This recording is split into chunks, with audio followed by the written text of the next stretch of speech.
convergence versus the conditional convergence.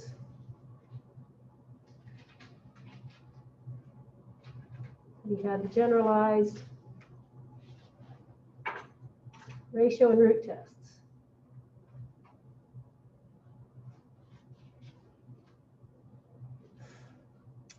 And then once we finish with that, we will cover section, I believe it is 8.7 on power series. Let me check my section numbers if I'm right.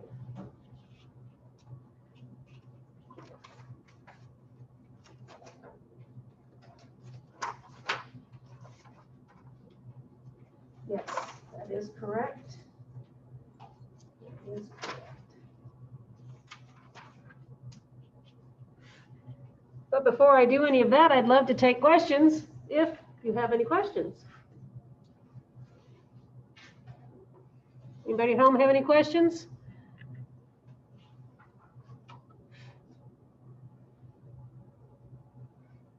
We're all good then. Okay, so our review of the alternating series. I had these, I've been posting the wrong ones on the wrong website. Okay, so an alternating series.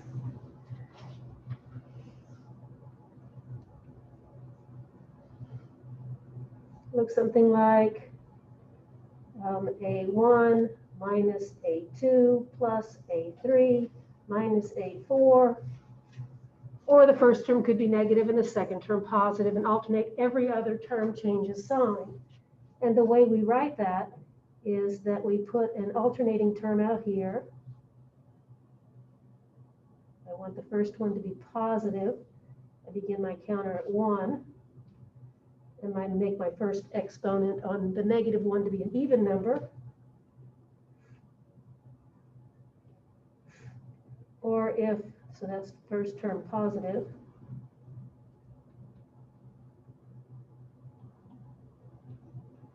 If I just change it to a K up here, our first term is negative. Doesn't matter, they're both alternating series. And we can test an alternating series for convergence, which would be conditional convergence. This is the alternating series test for conditional convergence.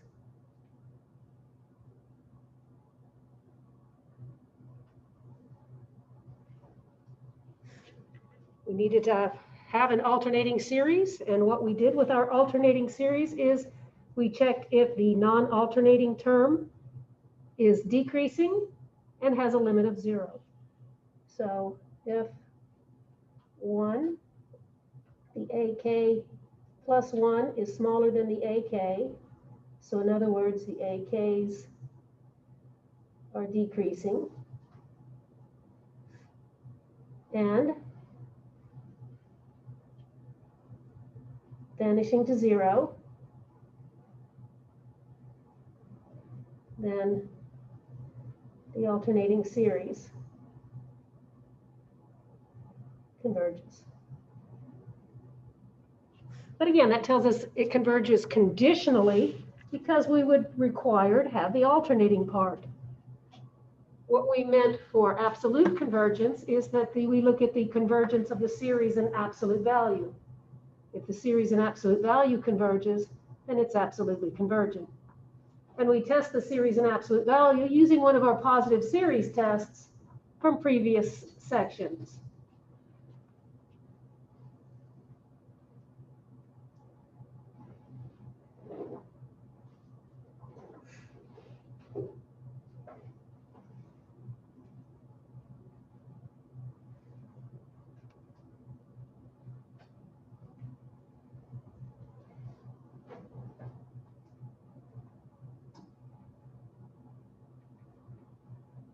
So if it converges in absolute value, then we call it absolutely convergent. And typically we use positive term series test.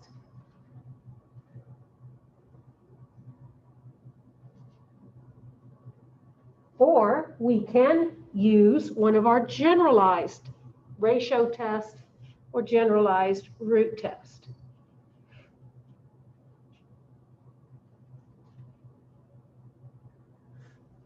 I think I have room for it down there, so let me put it on another page.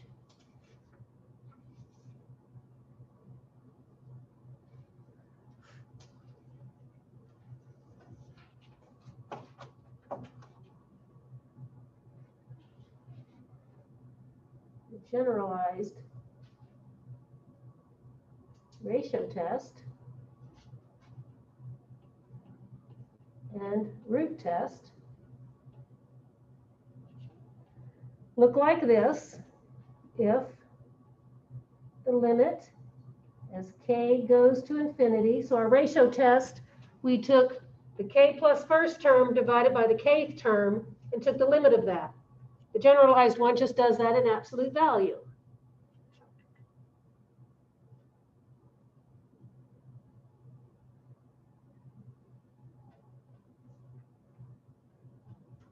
For the root test, we just have the absolute value in the root.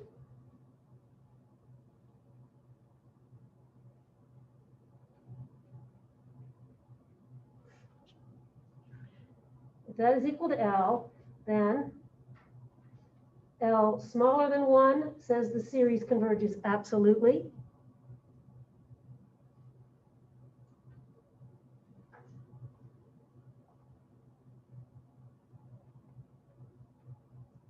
L bigger than 1 says the series diverges.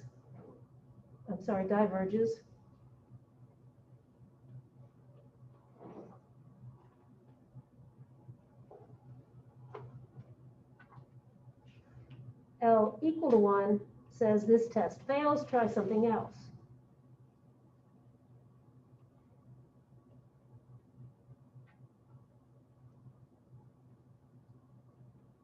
Like investigate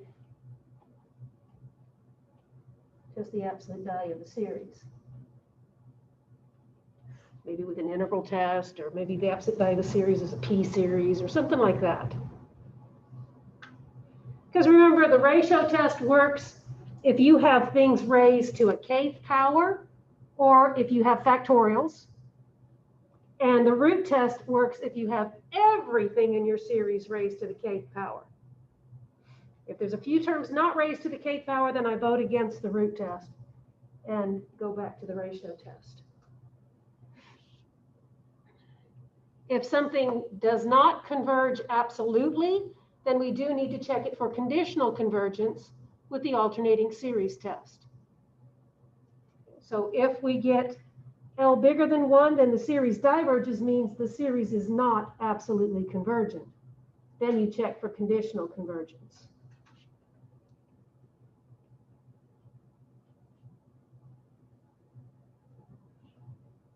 So if this case happens, next, check for conditional convergence. Usually with the alternating series test. If the series converges absolutely, you're done. Absolute convergence implies conditional convergence.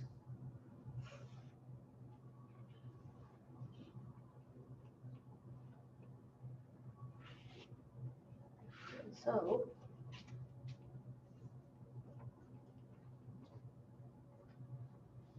a little something for you. Let me write that what I just said. If a series converges. Say it again, please. Is that your phone? Oh, I thought that was one of our people. So Siri's playing along with our calculus class, huh? Yeah.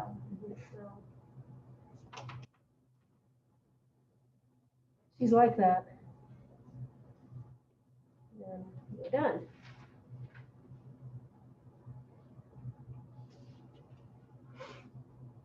Absolute convergence implies conditional convergence as well.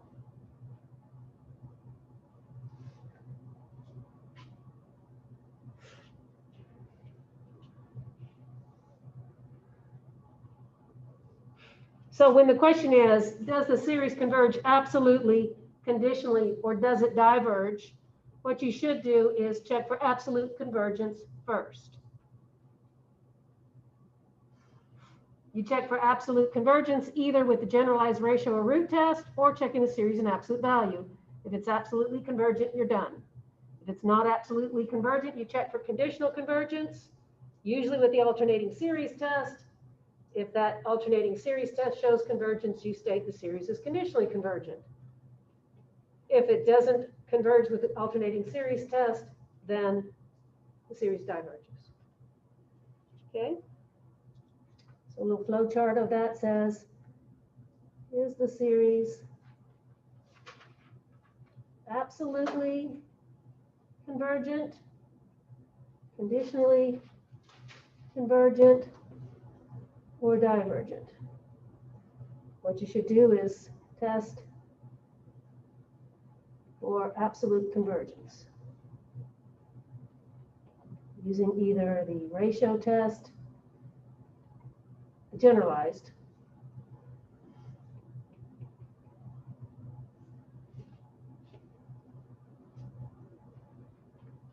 or check this. If the answer is yes, then you're done. Series is absolutely convergent. If the answer is no, then you check for conditional convergence. So you're doing the alternating series test. So is that convergent or not? If it is convergent, then series is conditionally convergent. If it's not, then the series is divergent. In every way, shape, and form.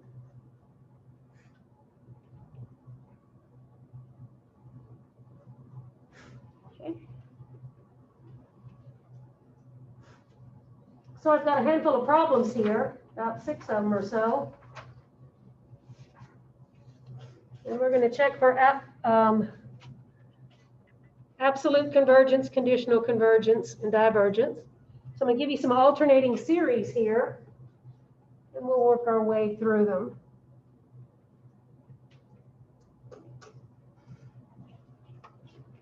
I better quit writing in pen.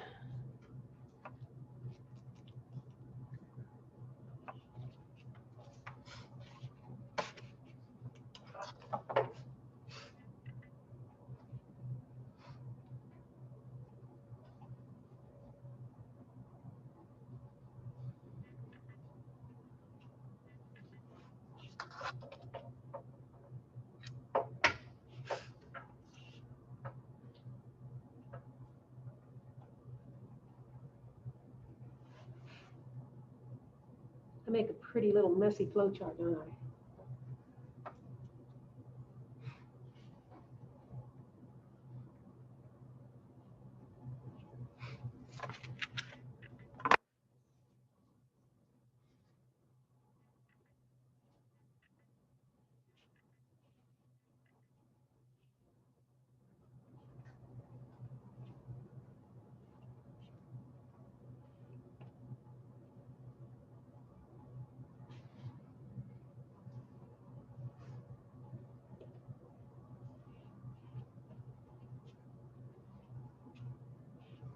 While they're writing, have you guys done anything interesting this weekend? Get caught up in your homework? Played out in the sun? Kicked a few leaves around? I feel like you don't have a yard. We have to rake those leaves up all the time.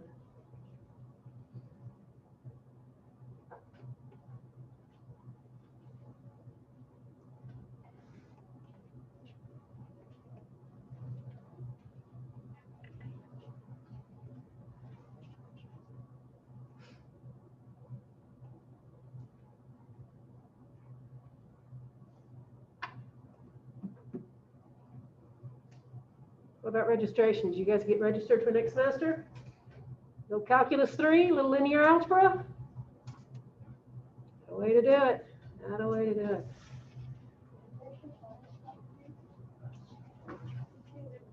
Is that one Dr. Elisa's, or is that one Dr. Elisa? He's good. You guys don't like him. He's so smart. It'd be good to have a smart teacher for now. Huh? We'll change your face. Okay, I'm going to give you some series. And the question is, do the following alternating series converge or diverge? Will the series converge absolutely or conditionally? So I'm going to go through our sequence of steps, and we're going to check for absolute convergence first. Now remember, the generalized ratio test and the generalized root test work well with kth powers and factorials.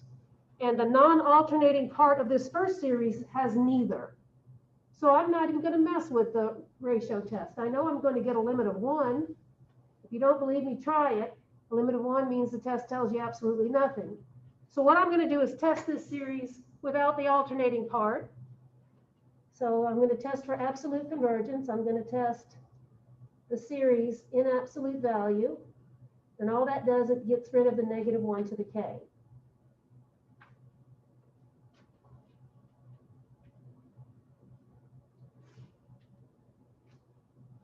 I already know what test I want to use. What about you? What positive term series test should I attempt to use to see if this particular series converges absolutely? Do you have your list of series tests next to you that you want to try that I passed out last time?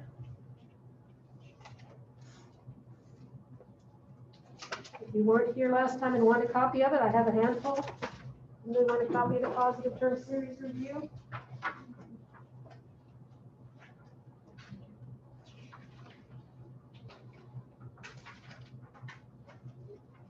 Anybody else? Got plenty.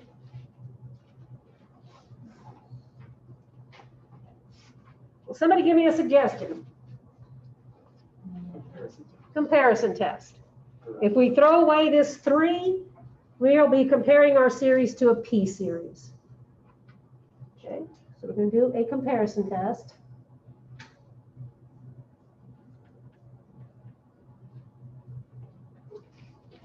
Does this particular p series converge or diverge? Divergent. It's a divergent p series. P is a half, which is smaller than 1, so it diverges. So I'm going to go ahead and try the limit comparison test, because in the direct comparison test, we need our series to be bigger than a divergent series. Our particular series is smaller than a divergent series because this has more on the bottom. More on the bottom means smaller overall. So direct comparison is not going to work. Let's go with the limit comparison. In the limit comparison test, you take the limit of the series you're testing with your lookalike series. And if you get any positive finite limit, both series do the same. So we're going to do the limit comparison test. And I take the limit as k goes to infinity of our series to the lookalike series. So our series has as its AK term 1 over k plus 3. Now I'm going to take that and divide it by 1 over k. So we're going to skip that step and write it as the multiply by the reciprocal step.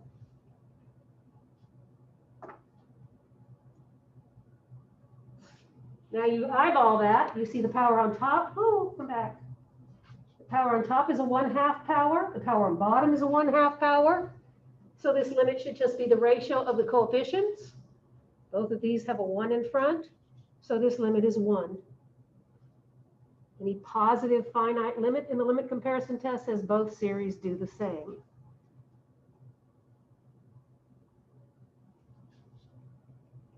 Which means that our series in absolute value diverges. So our conclusion is that it's not absolutely convergent.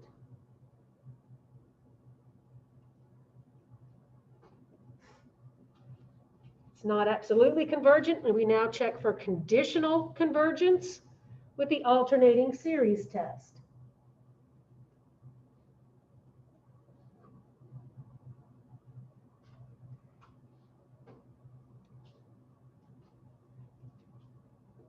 Take the non-alternating part, see if it forms a decreasing sequence, and see if its limit is 0.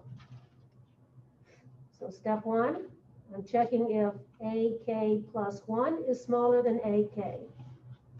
So if I add 1 to the K, this root on the bottom becomes the square root of K plus 4.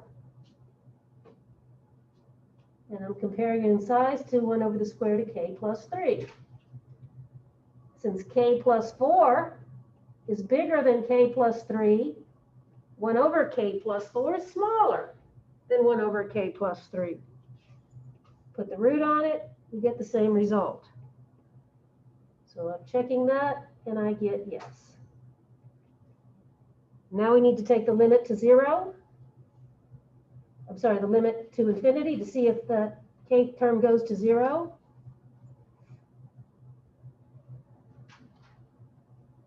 And once I write it down, you'll see that it does because the K is in the denominator. And I have a constant in the numerator. So 1 over infinity does go to 0. So those two things together tell me that the series is conditionally convergent.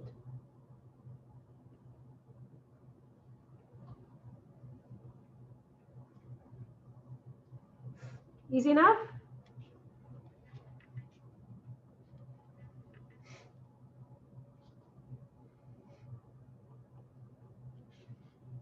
All right, so essentially the same thing happens in the next one. That makes it an alternating series. I don't have any factorials or kth powers, so I'm not going to use the generalized ratio test. I'm going to check for absolute convergence by putting this thing in absolute value. So again, I'm starting the same way.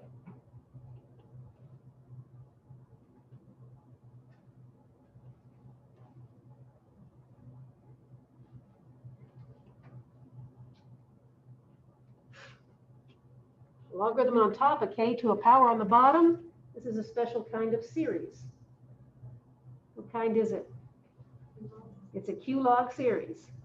And it has the same conclusions as the p series.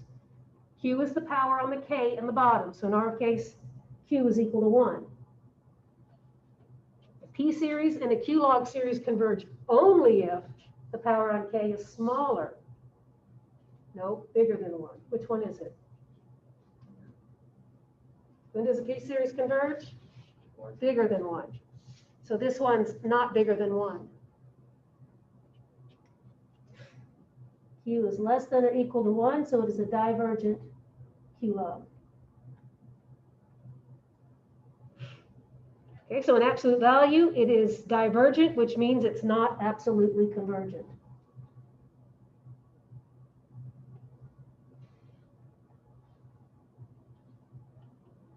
So our next step is to check it for conditional convergence, doing the same thing that we did before. So we're going to check for conditional convergence with the alternating series test. So this time it's harder to check if it's decreasing because I have a k on top and a k on bottom.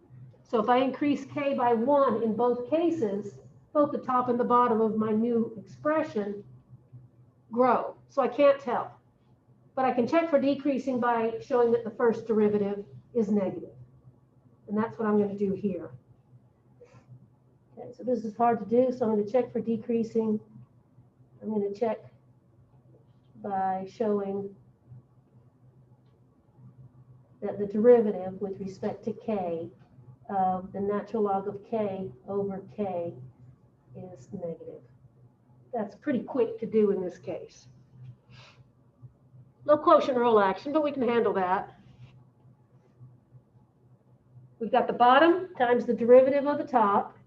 So k times 1 over k minus the top times the derivative of the bottom. Derivative of the bottom is just 1 all over k squared. So that multiplies to 1. The denominator is always positive. From the numerator, we would get a critical point where the natural log of k is equal to 1. Where is the natural log of k equal to 1?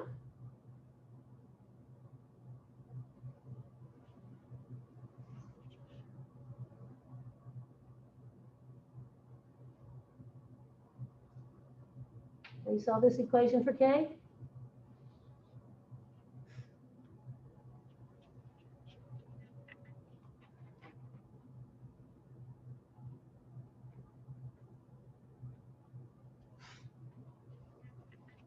What will tell me?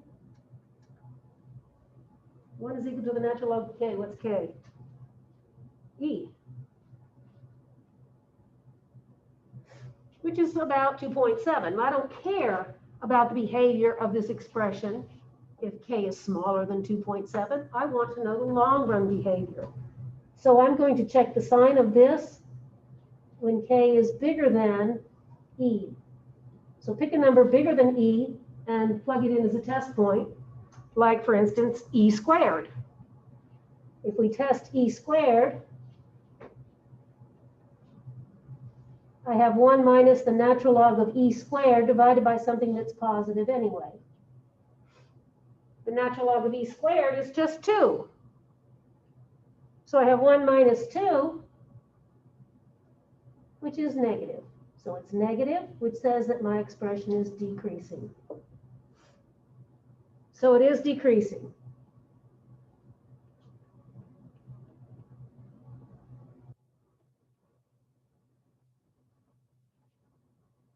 The second part of the alternating series test is to check if the kth term goes to 0.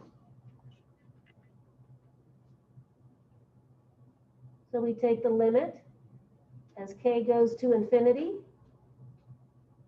of the natural log of k divided by k. You can do that either with L'Hopital's rule or with our tower of power. Which grows faster, the log of k or k? K does. So this limit is 0. And so by the alternating series test, the series is conditionally convergent, just like before. Any questions on those two? Not fun because you didn't get to use your ratio or root test, so hopefully I have some on the back side that you can.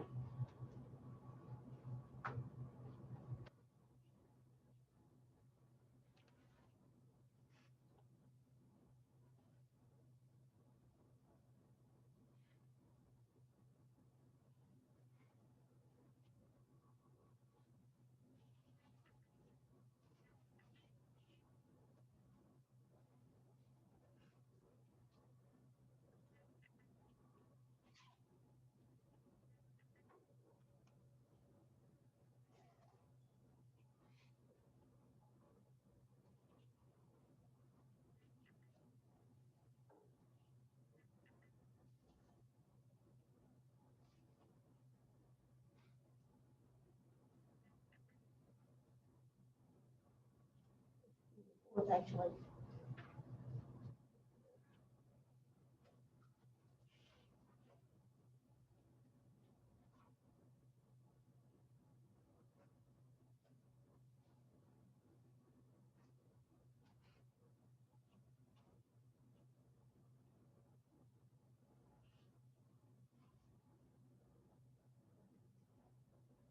Those two things say the series decreasing, limit to 0, say the alternating series is convergent as an alternating series, but not as a positive term series.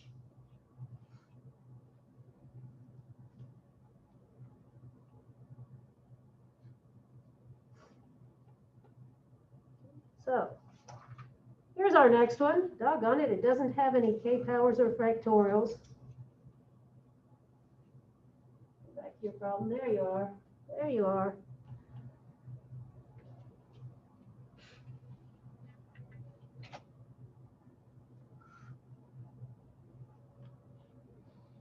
So let's start with the same steps.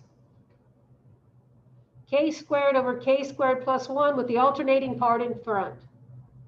We're going to check for absolute convergence, but we're going to just check for absolute convergence by taking the absolute value of that.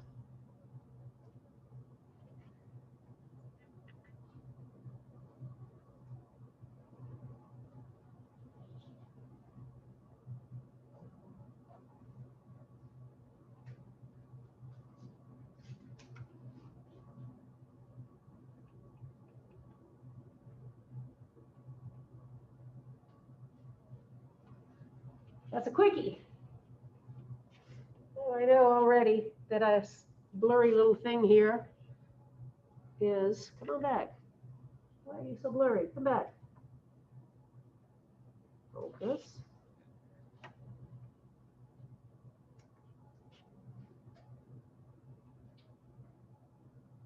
There we go. How do I know that that K squared over K squared plus 1 is not convergent? Divergence test. K squared on top, K squared on bottom, the limit doesn't go to 0. So by the test for divergence,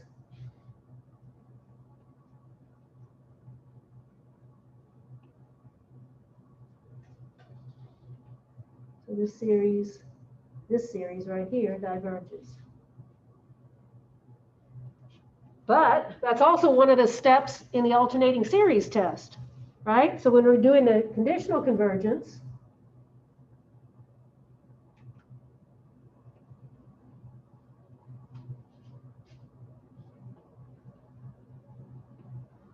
let's do the limit to 0 step first. Who cares if it's decreasing?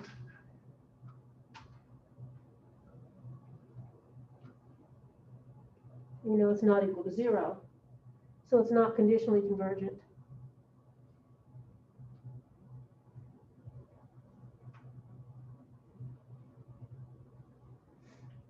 So the original series is divergent.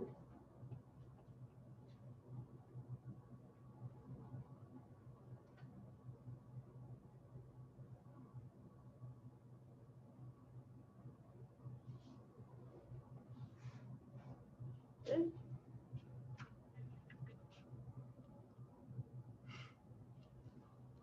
If the limit, the non-alternating term doesn't go to 0, then it can't be absolutely or conditionally convergent.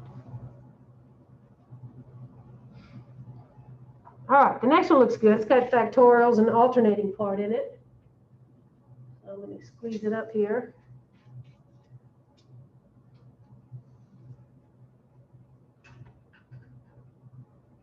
Come on. There we go. So this thing here and here tells me I can use a ratio test. This -3 means the same as -3 to the k is the same thing as -1 times 3 all to the k. So that is an alternating part. That's a -1 to the k times a 3 to the k. So it is an alternating part.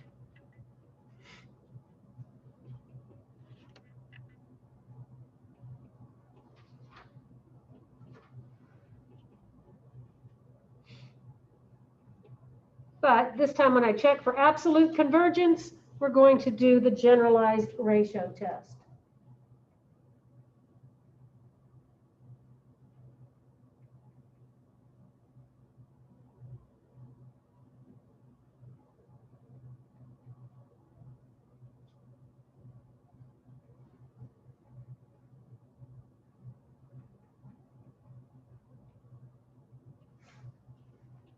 Form the ratio of the k plus first term over the kth term in absolute value.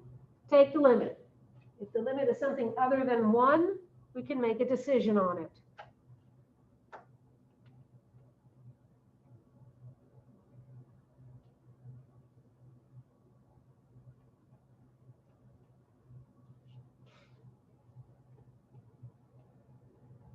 So in absolute value, this -1 to the k term is going to vanish. It'll always be a positive number. So let's operate with a 3 to the k in this slot.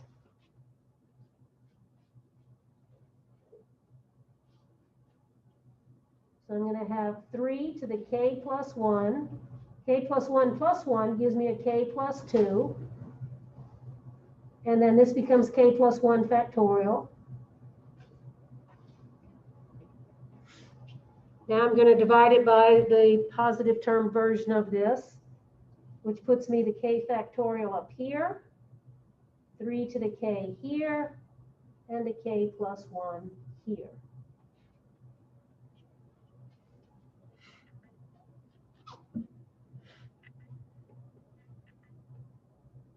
Now remember that 3 to the k plus 1 is equivalent to 3 to the k times 3 to the 1. So I can cancel here. The 3 to the k can cancel with that. K plus 1 factorial is the same as k plus 1 times k factorial. Let me go ahead and put that step in here. Again, I said this is 3 to the k times 3 to the 1. Then I have the k plus 2. Then I have the k factorial. K plus 1 factorial is k plus 1 times k factorial. Then I have the 3 to the k and the k plus 1. So now it's obvious how to cancel. Cancel the 3 to the k's, cancel the k factorial.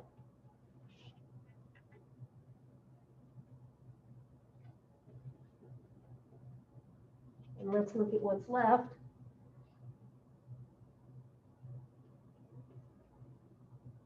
I have 3 times k plus 2. I'm going to have a pair of k plus 1s multiplied together. Anybody want to take a shot at what that limit is? It is 0. I've got a k squared on the bottom, k to the first on top. So it's bottom heavy. The limit is 0. Limit smaller than 1. Our conclusion is the series is absolutely convergent.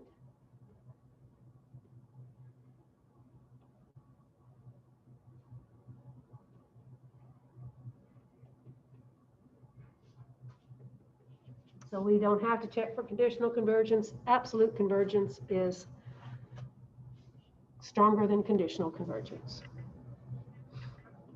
Okay?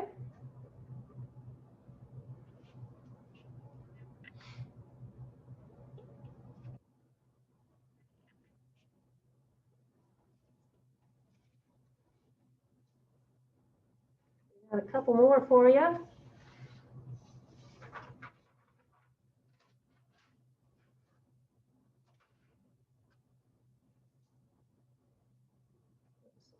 A little bit.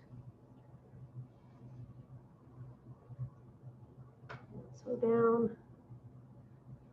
Okay, so we got that.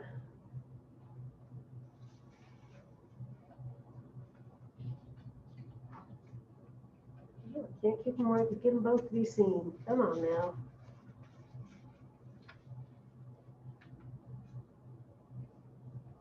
Close enough. Close enough.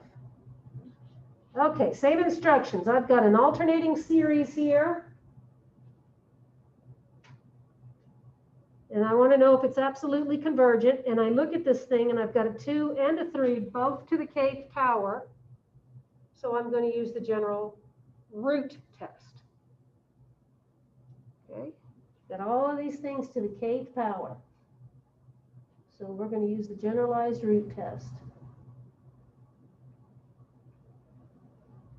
We take the limit as k goes to infinity of the absolute value. So I guess the square root comes first. Kth root of the absolute value of ak. If that limit is smaller than 1, the series converges. If that limit's bigger than 1, the series diverges. If the limit's equal to 1, we try something else.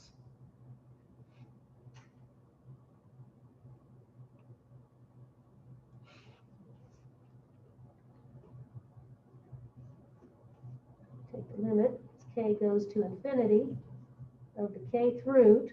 So when I put this in absolute value bars, the negative 1 to the k is gone. I have a 2 to the k over 3 to the k. Kth root of that just gives me the 2 over 3. So by gosh, my limit is smaller than 1. What's the conclusion when the limit is smaller than 1? Absolutely convergent. But we could have told that way at the beginning, because look, let's rewrite this series. There's another way to look at this thing. This series, everything's to the kth power, so I can share that power like that. Where'd it go? Like that. That's the same thing. Come back, you blurry piece of, thank you. That's -1 to the k, 2 to the k, 3 to the k, which is the same thing as saying this. What kind of series is that?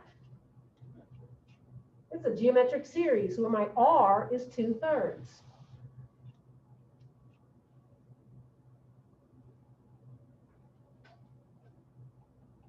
R is -2/3, but the absolute value of r is smaller than 1. So it's convergent. And not only is it convergent, it converges to the sum a over 1 minus r. R is -2/3. What's a? Can anybody figure out what the first term of this series will be? It's also -2/3, right? K starts at 1. If I put a 1 in here, I get a -2/3 as my first term. So a is also -2/3. So -2/3 over 1 minus a -2/3. This converges to -2 without the absolute value bars, right?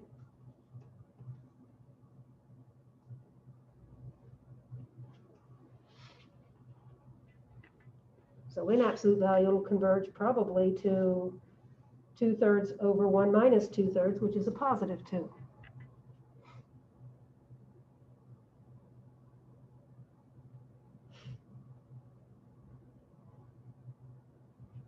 All right, let me squeeze number 6 up here.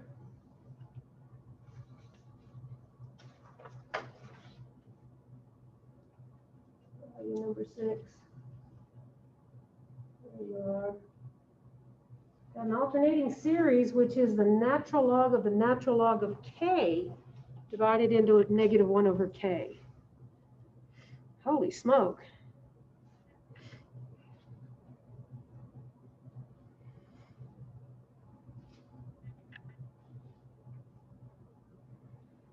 Well, there's no factorials, no kth powers. So the ratio and the root tests are probably a bad idea. So let's analyze the series in absolute value.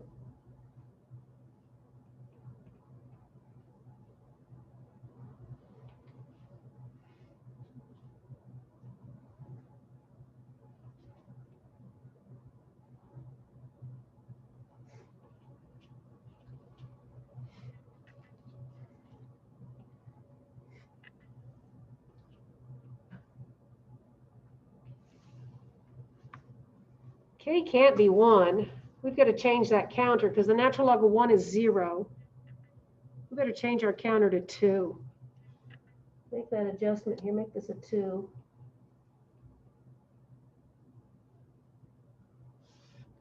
So that the natural log of 2 is a number that's positive, and the natural log of that 2 will also be positive. Because the natural log of 2 is, well, that's about 0.7-ish, isn't it?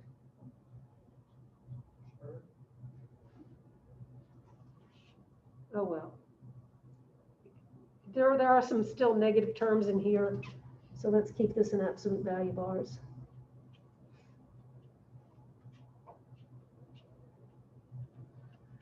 Okay, so we've got to try one of our positive term series tests.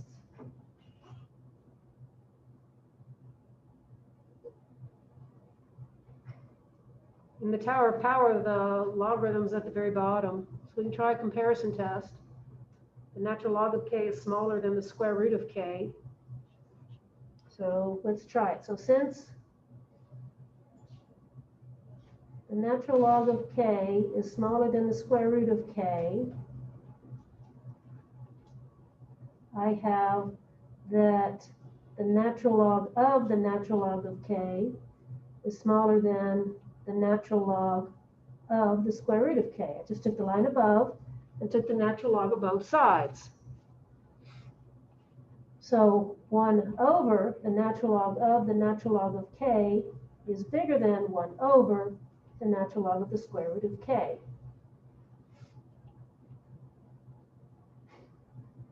So if 1 over the natural log of the square root of k is the series that I'm comparing it to, then I got to figure out what that does.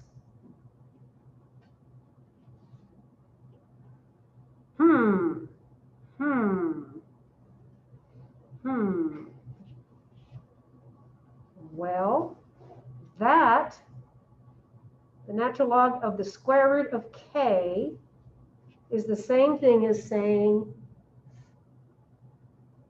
the natural log of k to the 1/2, like that, which is the same thing as saying 2 divided by the natural log of k. Come back here.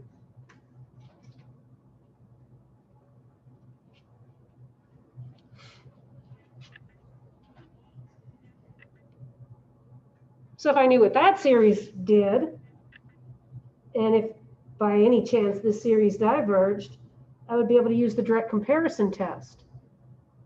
Well, I don't know what that series does, but I suspect that it diverges. If I did a comparison test, is within my comparison test.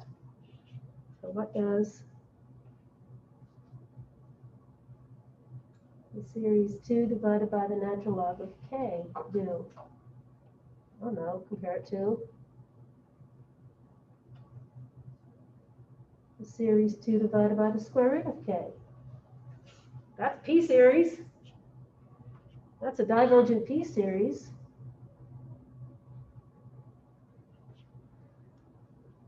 The natural log of k is smaller than the square root of k, so 2 divided by the natural log of k is bigger than 2 divided by the square root of k. This series divergent, bigger than divergent is divergent.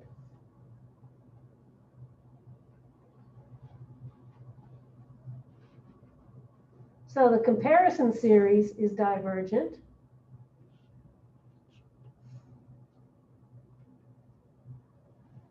Right? The series that I pulled out of my rear end is divergent. That divergent series is bigger than the series that I'm testing. So again, bigger than divergent is divergent.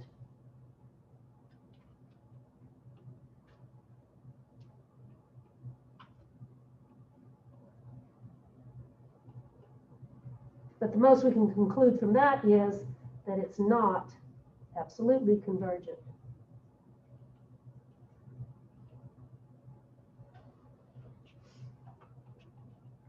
Not absolutely convergent means we've got to check for conditional convergence. Are you with me? To check for conditional convergence, we're going to try the alternating series test. So let's make sure the limit goes to 0, and it does.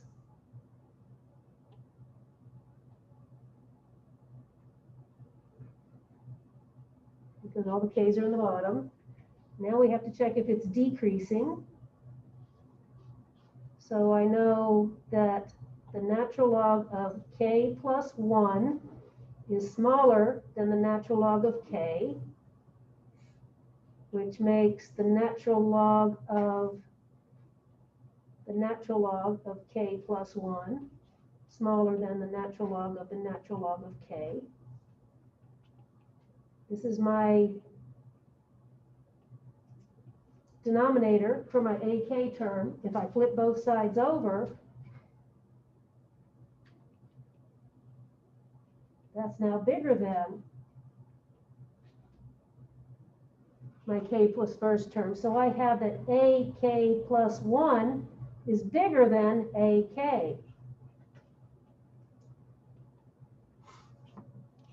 it says the subsequent term is bigger than the previous term. It's not a decreasing sequence of terms, though the limit goes to 0. So it's not decreasing. This thing fails the alternating series test. It failed the test for absolute convergence, which means this series diverges.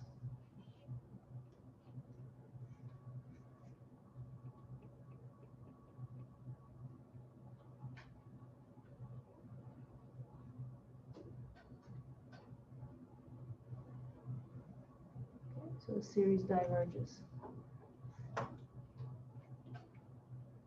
Isn't the natural log of k plus 1 greater than the natural log of k?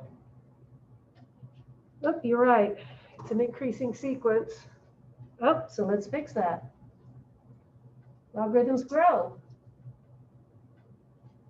So maybe it is decreasing. So take that, then flip. Oh, it is decreasing. Well, there goes my wrong choice.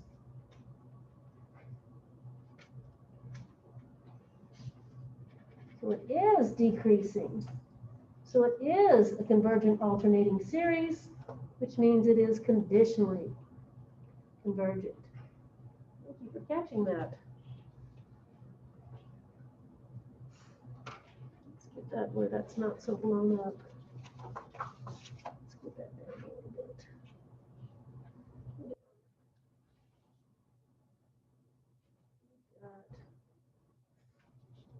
I've got my inequality going the wrong way. Logarithms grow. So I put a growing function acting on a growing function. They're still growing. The reciprocal gives me the less than. So it is decreasing.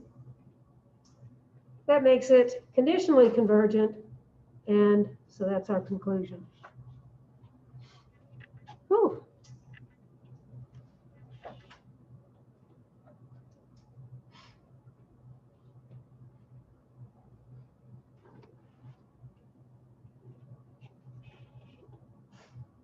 So that's what was in section 8.6.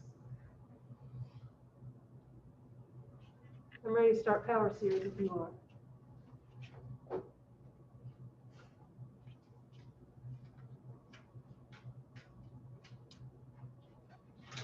A power series is an infinite polynomial where we take our series and throw in an x to a power.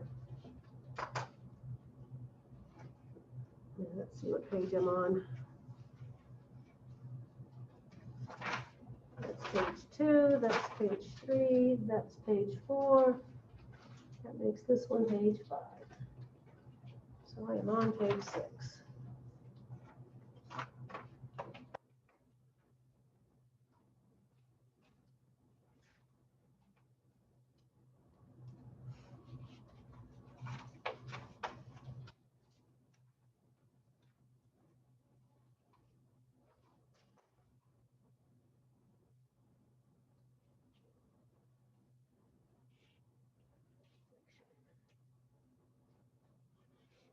Eight.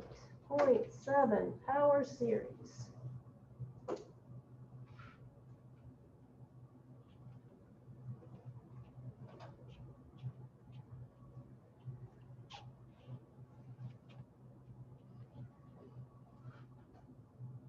Power series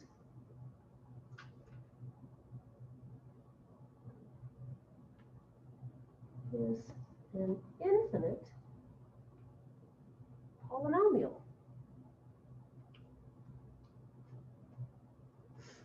That looks something like this. The sum from k is equal to 0 to infinity. We take all those terms that were the kth terms in our infinite series, and now we multiply them by x minus a number to the kth power. So if I expanded this from k is equal to 0 to whatever, if k is equal to 0, my first term is a0, and my x minus c is to the 0 power. Well, anything to the 0 power is 1. So we just get the constant term of the polynomial. Now when k is 1, I'm going to have an a1 times x minus c to the first power. K is 2, I have an a2 times x minus c squared. A3 times x minus c cubed. And then that goes on and on and on. So this way that I've written it is a polynomial centered at x is equal to c. If I want to center the polynomial at c is 0 or at x is 0, so if c is 0, then we have this polynomial, ak x to the k,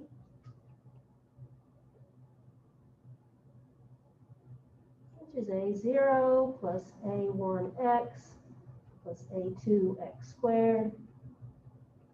That looks more like a polynomial that you know and love, numbers times x to a whole number power. So the only difference between this polynomial and that one, remember that if you subtract a number from the x of any function, it moves that graph to the right c units. So if whatever I say about this polynomial holds for this one, just move to the right for c units.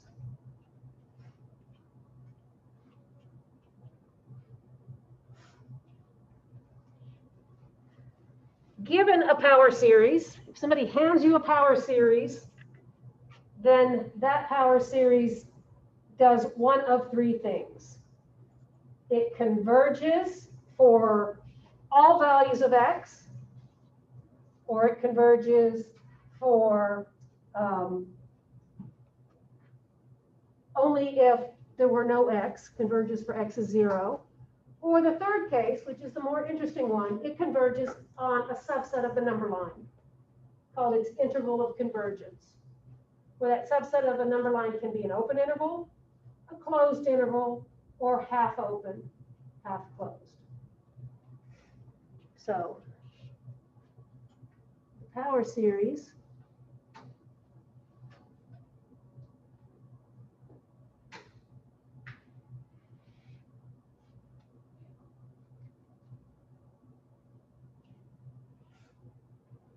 is one of three things.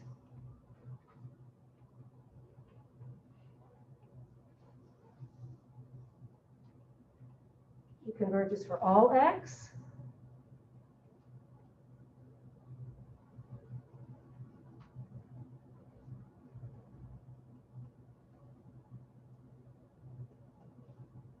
It converges only for x is equal to 0. Well, think what happens if x is 0.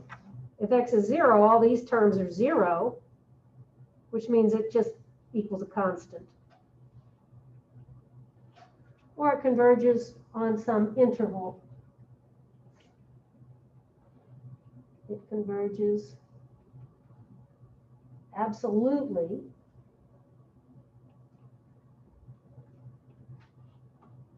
for some x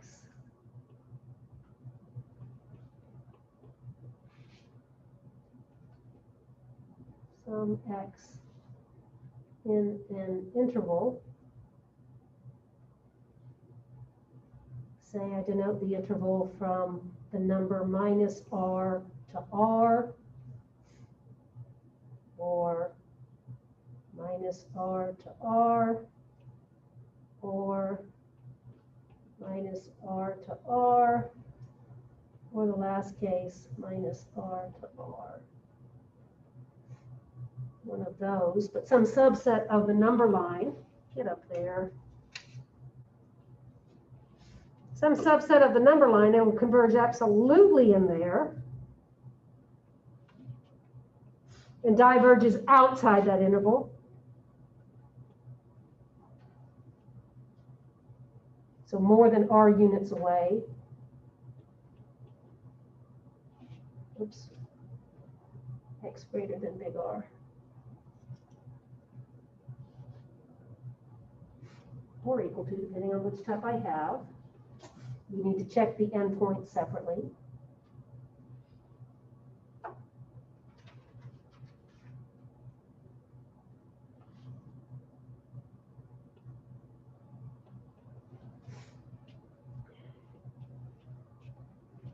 This number that I used as a capital R is called its radius of convergence. And the interval from minus R to R is called the interval of convergence.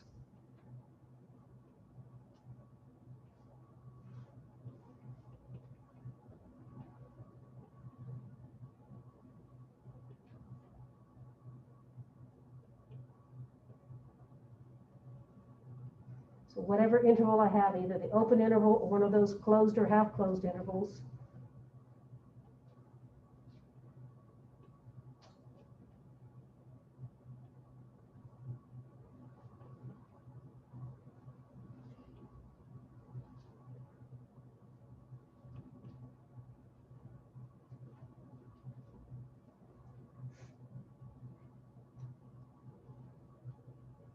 so we can construct power series and decide how useful they are. Are they useful only for a single value of x, which essentially means not useful? Or are they useful for all values of x across the whole number line? Or are they useful to us only in a subset of the number line? And you'll see what I mean by useful.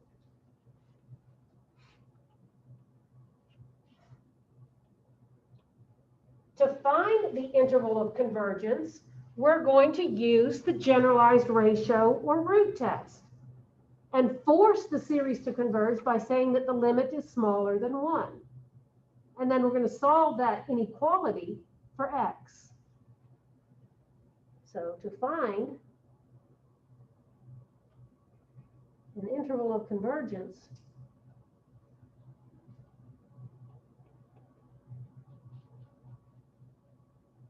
we will use the generalized ratio test.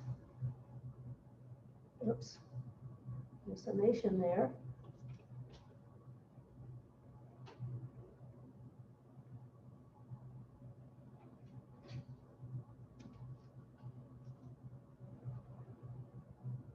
We'll take the limit of ak plus 1 divided by ak smaller than 1 and solve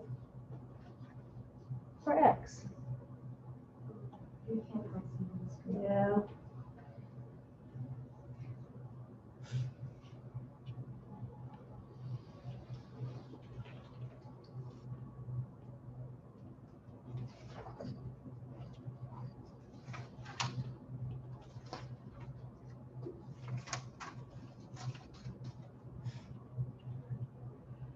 So as you're writing, we have polynomials. Polynomials are easy to take derivatives of, to take antiderivatives of, to find the values of, right? If I have a polynomial and I want to find the value of the polynomial when x is 1, substitute it in. Now if we have some crazy function where it's hard to do one of those three things or all of those three things, if we can find a power series that converges to that function, then we can take the derivatives of this function by taking the derivative of the power series. Or we could take the antiderivative of this messy function by taking the antiderivative of the power series. Same thing with function evaluation. You'll see that on its interval of convergence, derivatives of a power series can be done term by term. Evaluation of a function can be done term by term, and so can antiderivatives. So our goal is to find these power series that match these transcendental functions, do the stuff to the power series that we would have liked to be able to do to the function. But first, we've got to be able to find intervals of convergence. So let's get a wee bit of practice on that, or a lot of bit of practice on that. I've got a handout with about 6 problems on it. So the instructions are going to be find the interval of convergence.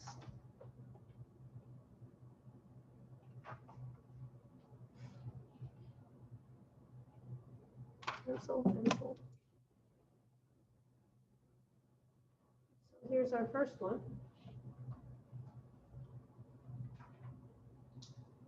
Find the interval of convergence for k times x to the k.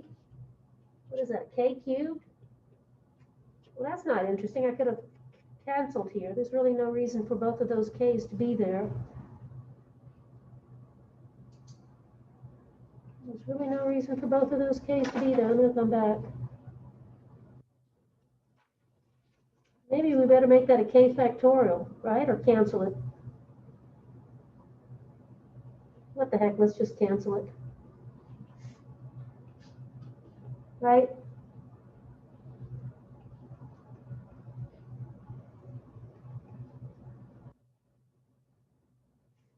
The presence of the x there is what makes it a power series. So we're going to try to solve this inequality for k.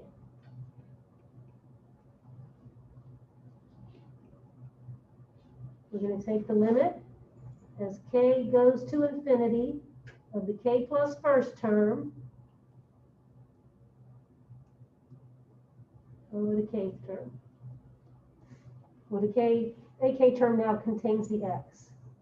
We're going to set it smaller than 1 because we want to know where it converges. Come on, you goofy thing. How do you do that? Put my hand out of the way, maybe. So let's take this and replace each k with k plus 1.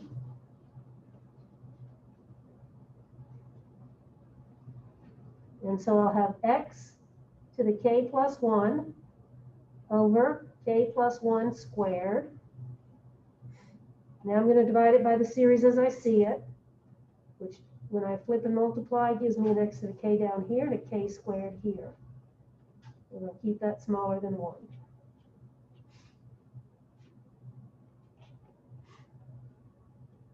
As before, x raised to the k plus 1 can be rewritten as x to the k times x to the 1. So I can cancel this x to the k with that one, and it leaves me an x to the 1.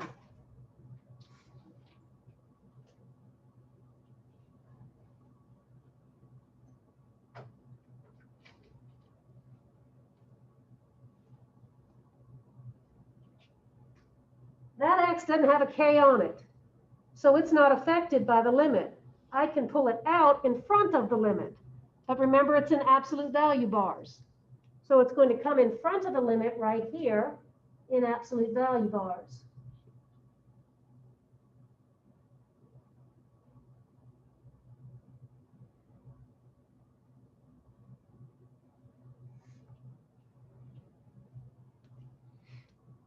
So I've got an inequality in terms of the absolute value of x. Let's see if we know the numerical value of this limit right here. Anybody? The limit of all these k terms is going to be 1. We've got a k squared on top, a k squared on the bottom. The ratio of the coefficients is 1. So now I'm solving this inequality for x. The absolute value of x times 1 is smaller than 1. So the absolute value of x is smaller than 1 describes an interval. It's all the numbers between -1 and 1.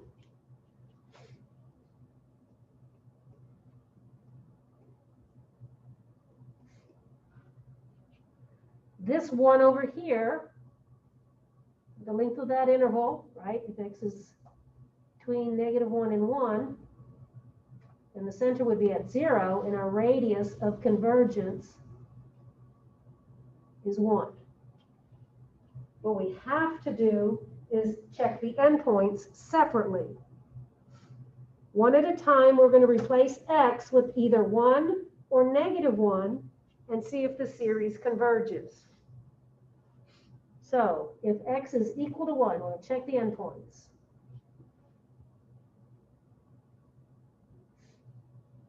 If x is equal to 1, I put a 1 right here. I get the sum of 1 to the k divided by k squared. But 1 to any power is going to leave me a bunch of 1s. So that's the same as the series 1 over k squared. We know and love that series as a p-series. Does this particular p-series converge? It is a convergent p-series.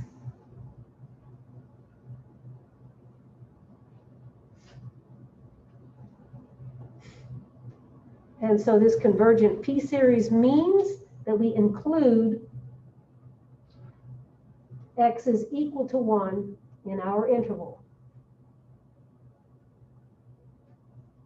So right now we know this much. Let's do the same thing. Look at the power series if x is -1. So we're examining the power series -1 to the k over k squared. What do you know about that one?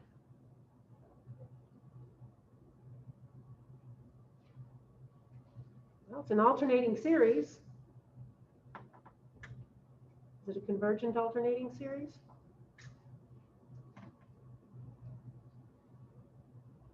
Does the limit go to 0 and is it decreasing?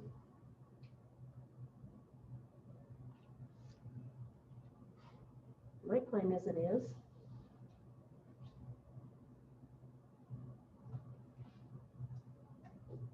I know it's a convergent alternating series because in an absolute value, it's this series. So it converges absolutely, which means it's conditionally convergent. And that means I include the other endpoint. And so from this step and this step, I have that our interval of convergence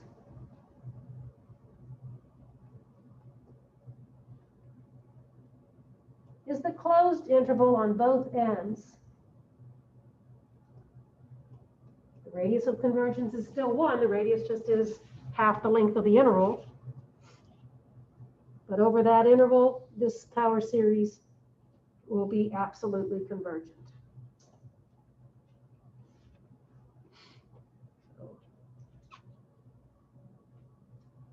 For all x in this interval, the power series is absolutely convergent. Right? So it's going to either be convergent for the whole number line at a single point or on some subset of the number line, and the convergence is absolute convergence.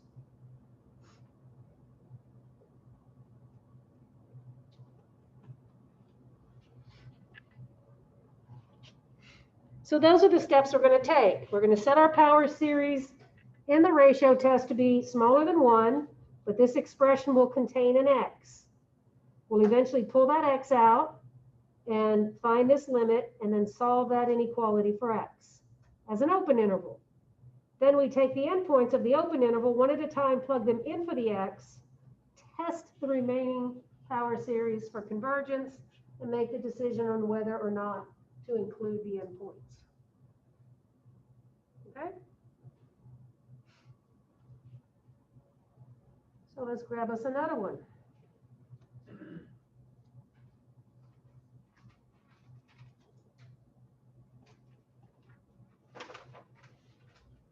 This is a power series in this example centered at x is equal to 2.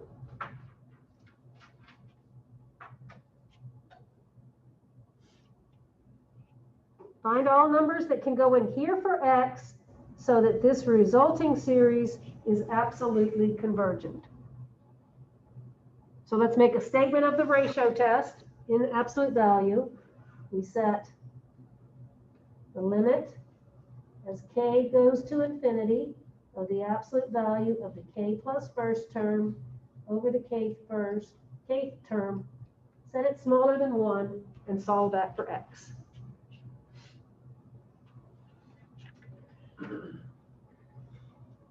To get the k plus first term, we take each k over here and replace them by k plus 1. So we'll have x minus 2 raised to the k plus 1 divided by k plus 1 times 5 to the k plus 1. I just want to point out that the reason I didn't use the kth root test is that this k right here does not have a k power. If it did, then I would use the kth root test. Okay, so here we go. We got the limit. As k goes to infinity ak plus 1 looks like x minus 2 to the k plus 1 divided by k plus 1 times 5 to the k plus 1. Damn, I would have quit doing that. What if that stops that? Let's push that button and make it stop. Now I'm going to divide by this, so let's flip it over. Put the 5 to k here, x minus 2 to the k there. Close our absolute value bars. We want that to be smaller than 1 to make it converge.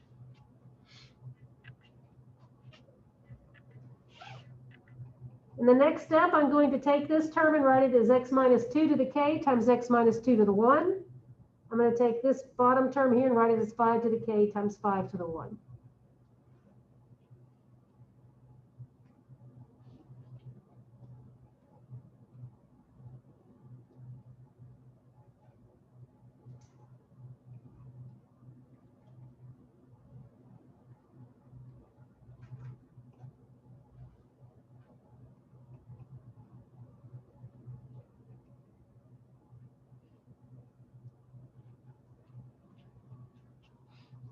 Now cancel the like terms from the top to the bottom. We can knock off x minus 2 to the k power. We can knock off 5 to the k power. This x minus 2 doesn't have a k on it. We're going to pull it out front in absolute value bars and look at the ratio of the remaining k terms. Here's my x minus 2 in absolute value bars. What's left without that is a k plus 1 times the 5. Now let's get the numerical value of the limit. What is it? It is 1/5. I've got first power top and bottom, so the ratio of the coefficients is going to be 1 over 5. So now we're solving the absolute value of k minus 2 times 1/5 is smaller than 1. Let's multiply through by 5 and get that the absolute value of x minus 2 is smaller than 5. That 5 over there is called the radius of convergence. Wherever the center is, 5 units to the left and 5 units to the right, generate the interval.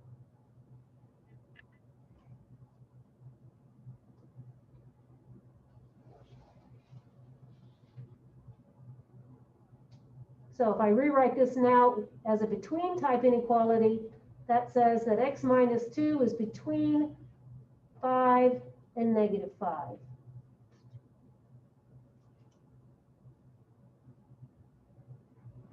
So get the x by itself in the middle by adding 2 everywhere.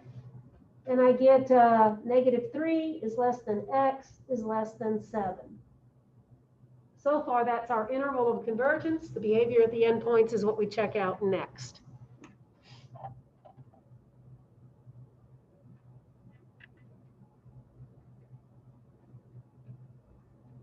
I always like to start with a positive number. Let's let x be 7.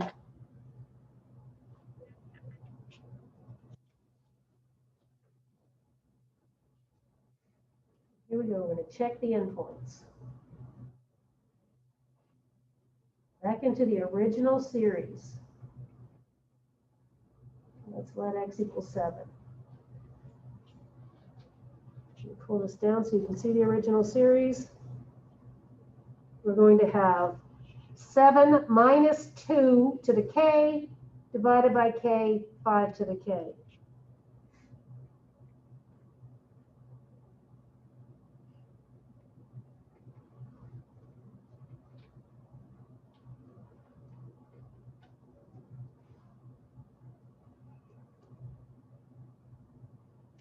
But for those of you who can subtract, 7 minus 2 is 5. So I have a 5 to the k divided by a 5 to the k.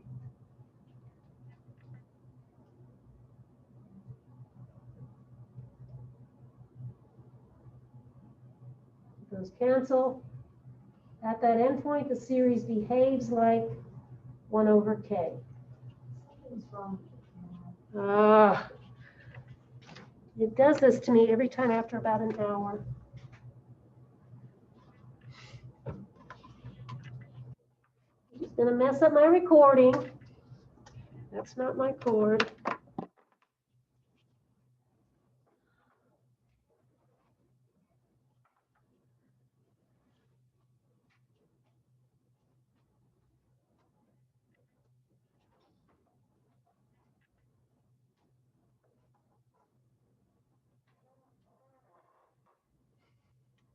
Unplug it, it's gonna stop my recording, dang it. Well, I got no choice.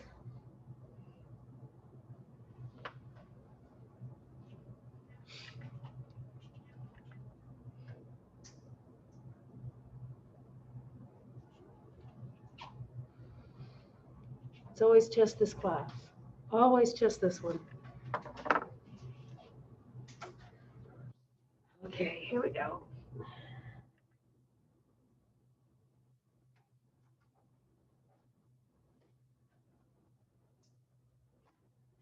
I have to reload it.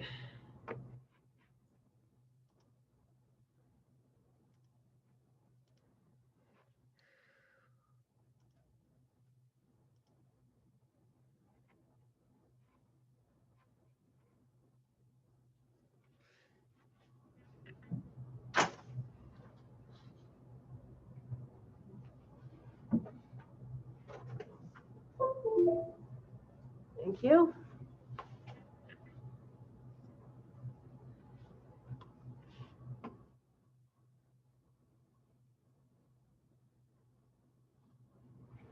Hey, you just said it was okay.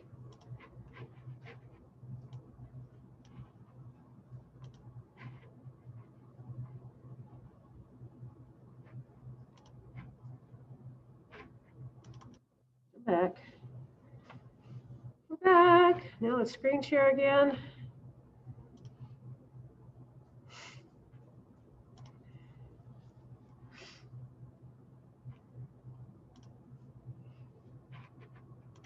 Excuse me.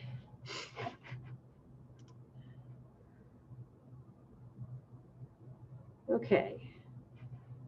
Go back and record it again.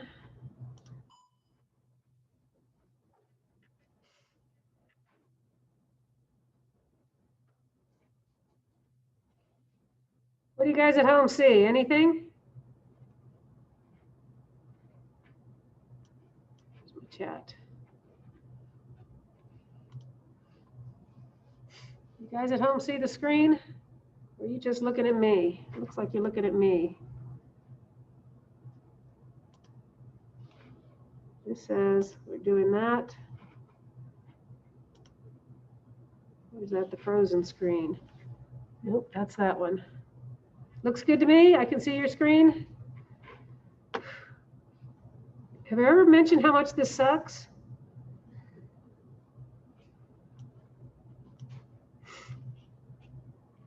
Okay, we substituted 7n for x. We got the power series to reduce to the infinite series 1 over k. Tell me, is the series 1 over k converge or diverge? Diverge. Diverge. That's our divergent harmonic series. So we're going to keep that endpoint open. Right, p is 1. So now let's go back here and let x be -3 into the original series. So when x is -3, I have -3 minus 2 to the k. Oh, that's a bad summation symbol. Over k times 5 to the k. So I have a -5 to the k. Over k, 5 to the k. Again, -5 to the k is the product of -1 with 5, all raised to the k.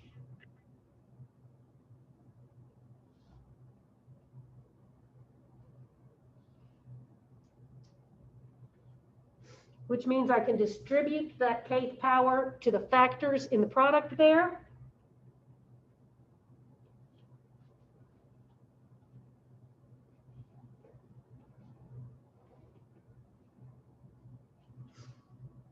And now cancel. And we have the alternating harmonic series.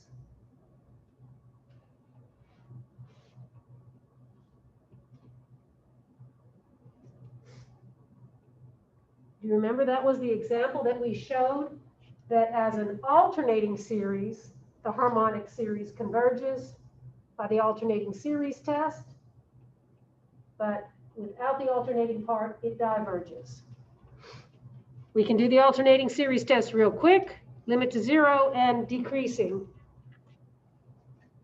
This converges by the alternating series test, which I do right here. Limit as k goes to infinity of the non-alternating part is 0, and it's decreasing because ak plus 1 is smaller than ak. 1 over k plus 1 is smaller than 1 over k. So we include that endpoint. Can't abbreviate converges. We open the endpoint here, we include the endpoint there, and therefore our conclusion is that the interval of convergence has a closed endpoint at x is -3 and an open endpoint at x is 7.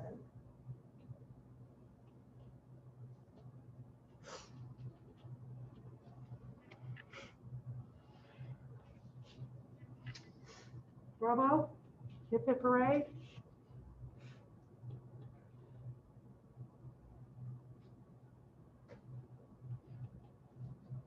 I got more, we got time for more, so how about we do more?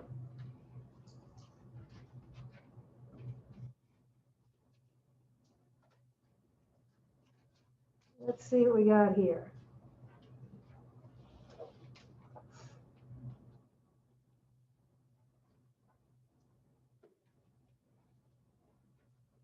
Chat.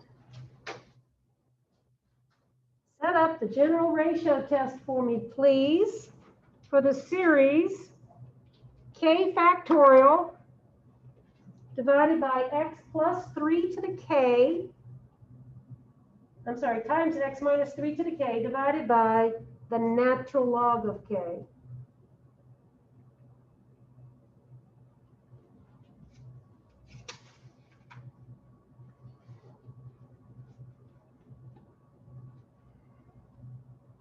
Get you started here and I'll catch up with you. You're setting up this expression. AK plus 1 divided by AK in absolute value smaller than 1. That's our goal. Solve that for x.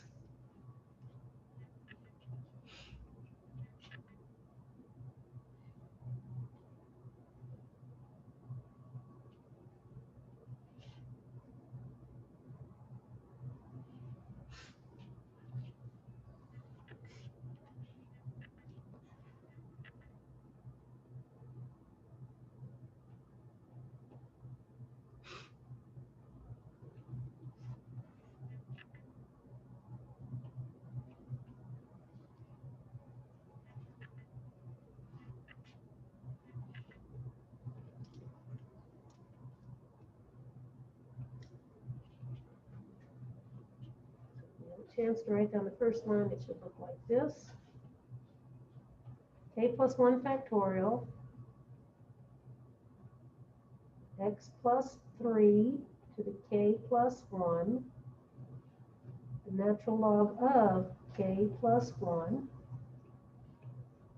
times the natural log of k factorial down here, x plus 3 to the k here, smaller than 1 there.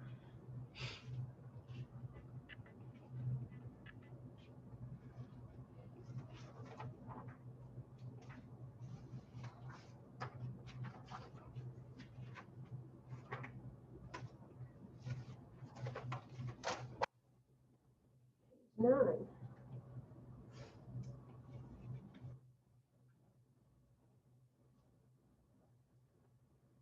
Okay, I'm going to write k plus 1 factorial as k plus 1 times k factorial. I'm going to write that as x plus 3 to the k times x plus 3. And then we'll look at what's left.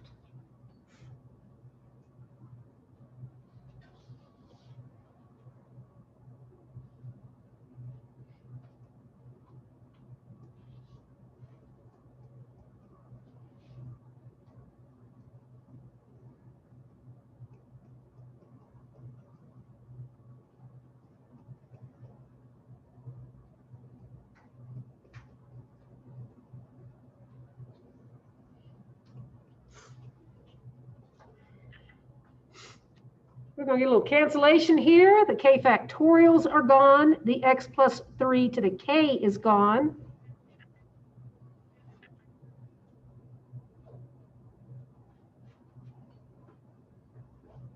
This has nothing. Oops, I crossed out the wrong thing. Let's put that back. That's still here. That has nothing to do with k, so it comes in front in absolute value.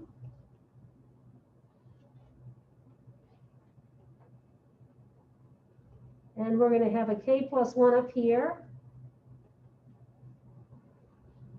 times the natural log of k divided by the natural log of k plus 1.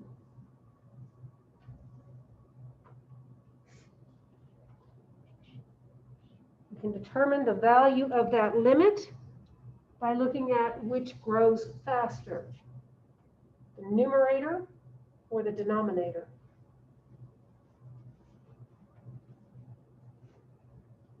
They're not running at the same pace anymore.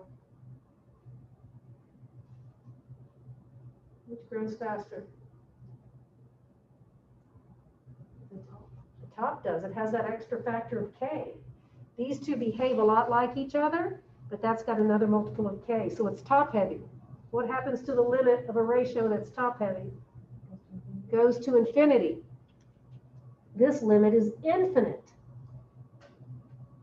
So the only way for this product here to be smaller than 1 is if this series to begin with was just a bunch of zeros, right? So the only way for this limit to be smaller than 1 is x is equal to 3. When x is 3, then all of these terms are zeros added to each other. So this is true only if x is equal to 3. So that's what we mean by the power series converges only for a single point. Negative 3. Negative 3. Whatever makes this 0. In other words, we don't have a power series. If x is negative 3, I'm adding a bunch of zeros together. And of course, that converges to 0. So if this limit without the x's is infinite, then there's only a single point of convergence, and it's not useful at all. So I'm hoping my next example is an example of something that's going to converge for all x. And what will happen there is that this thing here will have a limit of 0. If the non-k terms in our ratio test have a limit of 0, then who cares what x is? Our limit is automatically smaller than 1. So let's hope that that happens in example number 4, which would be, where would example 4 be? There be example 4.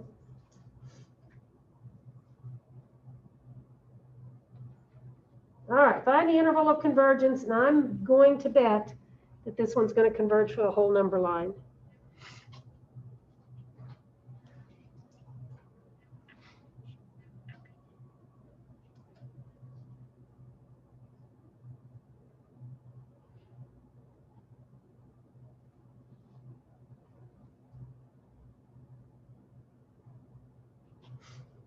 Solve that.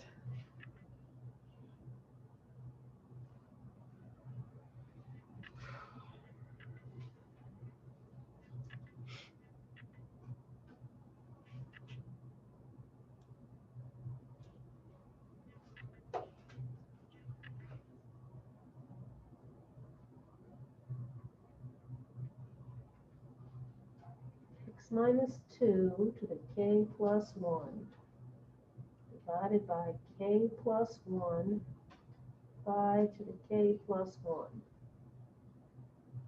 Then dividing by that puts a k 5 to the k here, and then x minus 2 to the k.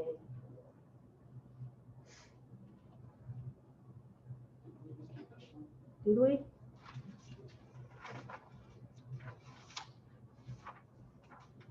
Did we?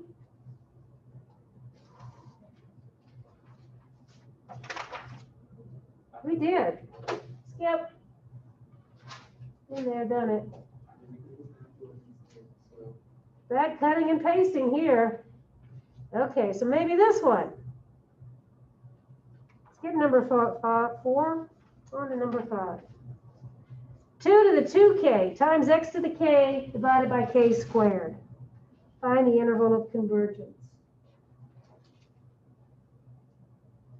Good thing you saw that, otherwise we'd be just writing that same dang problem again. One person out of all of us was paying attention. Or did you guys have that feeling? You had that feeling back there? Saw that problem. Then I'm not paying attention. I just work here. All right, let's try this one. AK plus 1 over AK, smaller than 1. So you're going to replace the k with k plus 1. So it's 2 times the quantity k plus 1. And it'll be the quantity k plus 1 squared. Do the operation after you replace k with k plus 1.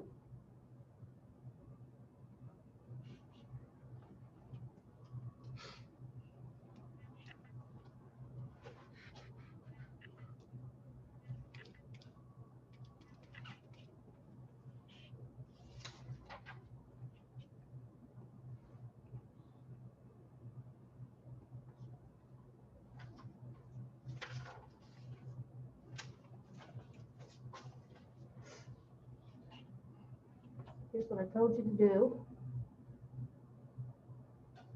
We're going to have 2 raised to the 2 times k plus 1 power, x to the k plus 1 power, k plus 1 all squared. Then k squared, 2 to the 2k, x to the k.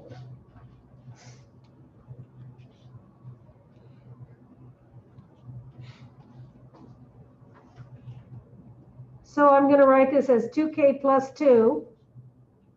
And then I'm going to write that as 2 to the 2k times 2 to the 2.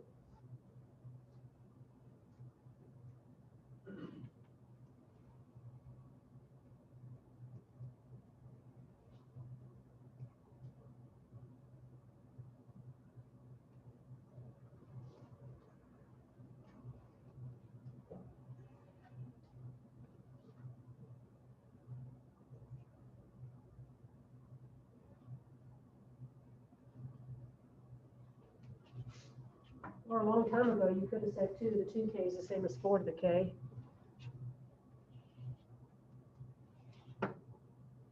Doesn't matter, the 2 to the 2k's will cancel. The x to the k's will cancel. Then that lone x in the numerator is going to come out in front.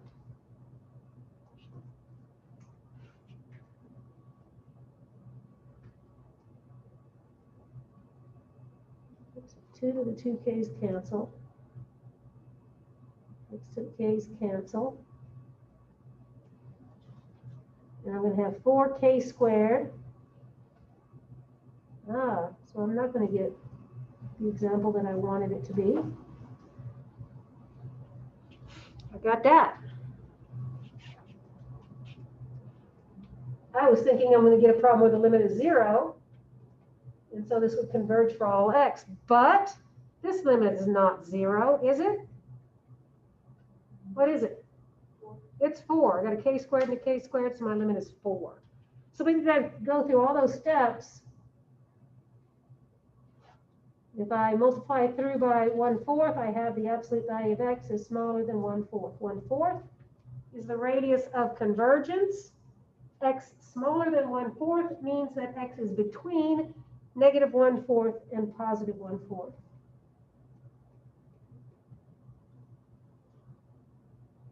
And we've got to check the endpoints.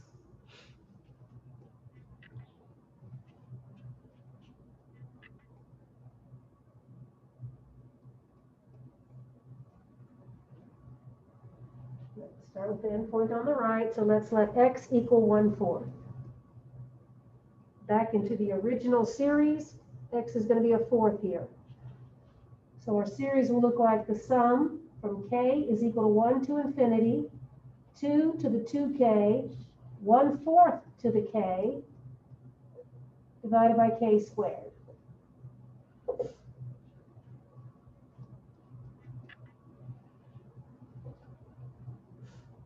One-fourth to the k is equivalent to 1/4 to the k, since 1 to any power is 1. 2 to the 2k, if you raise a power to a power, you multiply exponents. So in other words, that's the same thing as 2 squared to the kth power. So this is the same as 4 to the k. This is 1/4 to the k.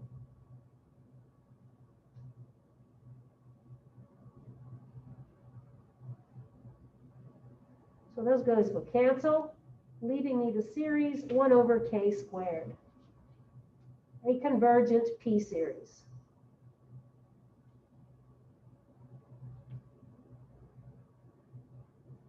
So we include the endpoint when x is 1/4.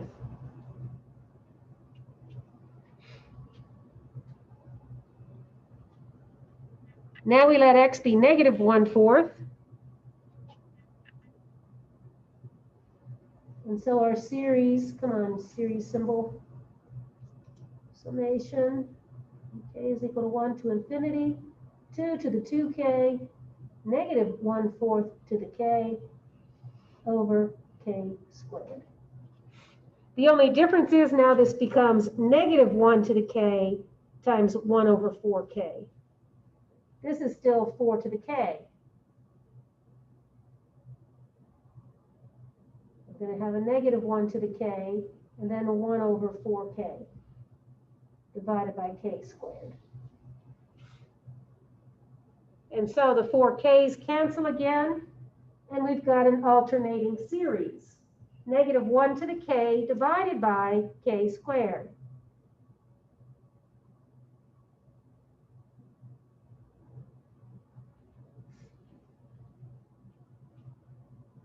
I guess I never told you that any alternating p-series converges. Any of them. Because by the alternating series test, they'll always be decreasing and always have a limit to 0. So negative 1 to the k times 1/k to a power converges as an alternating series for all powers. So all alternating p-series are conditionally convergent. Because the alternating series test will show that they're decreasing and limit to 0.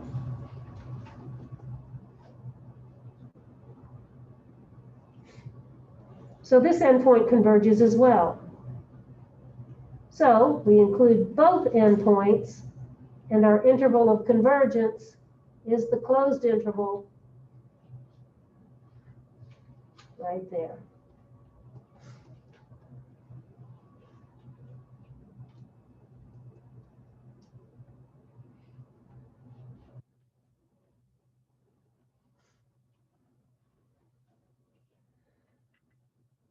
So what I was hoping would happen for is that this limit of the absolute value of x is multiplied by would give us 0. If that ever happens, if the absolute value of x times 0 is smaller than some number, then that's the case where this will converge for the whole number line.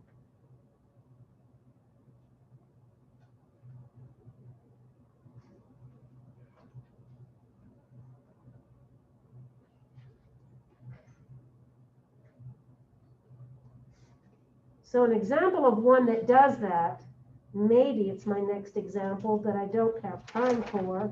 Yep, that's the one. If you did this one, this is going to converge for the whole number line.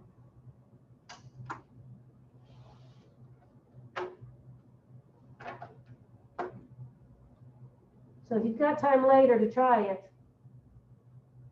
do it. You should see that the limit that the absolute value of x is multiplied by is going to be 0. In fact, that particular power series converges over the whole number line to e to the x, which is pretty wacky because if you think about the graph of e to the x, it's a strictly increasing function.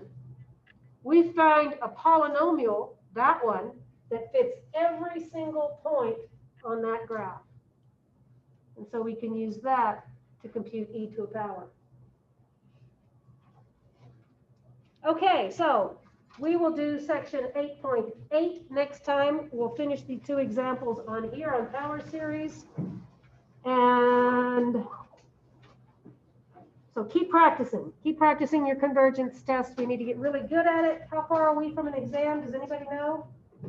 Exam 3 is on the 23rd, which is 2 weeks from today. 2 weeks from today. Good? All right. Thank you guys. Thank you guys at home. Any questions from anybody at home?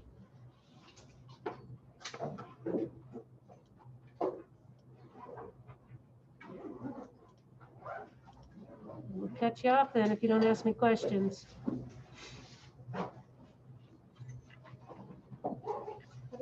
Thank you. All right, we're going to end the Zoom. We're going to end the crazy hover cam.